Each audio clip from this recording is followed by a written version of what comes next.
ఈరోజు ఏప్రిల్ 25 అంటే world malaria day. ఈసారి మన థీమ్ వచ్చేసి accelerate the fight against malaria for a more equitable world అనమాట.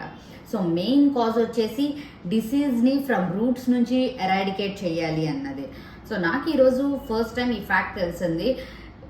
మలేరియా అనేది థర్డ్ లార్జెస్ట్ కిల్లర్ ఎవరిలో, from 1 month of babies to 5 years వరకు పిల్లల్లో అనమాట. ఫస్ట్ వచ్చేసి నిమోనియా అండ్ సెకండ్ ప్లేస్లో డయేరియా ఉంది. సో థర్డ్ ప్లేస్లో మలేరియా ఉంది. ఆఫ్రికా లాంటి కంట్రీస్లో అయితే 4 out of 5 personsలో డెత్ రేటే ఉందన్నమాట. ఇది ఒక వెక్టార్ బాండ్ డిసీజ్, మనందరికీ తెలుసు. మస్టో బైట్స్ వల్ల వస్తాయి, దట్టు ఫీమేల్ మస్టో బైట్ వల్ల కూడా వస్తుంది అనమాట. ఇది మనకి ఎందుకు వస్తుందో కూడా తెలుసు. మనం హైజీన్ మెయింటైన్ చేయకపోవడం వల్ల, వాటర్ స్టాగ్నెంట్గా పెట్టేస్తూ ఉంటే, ఇలాంటి వల్ల.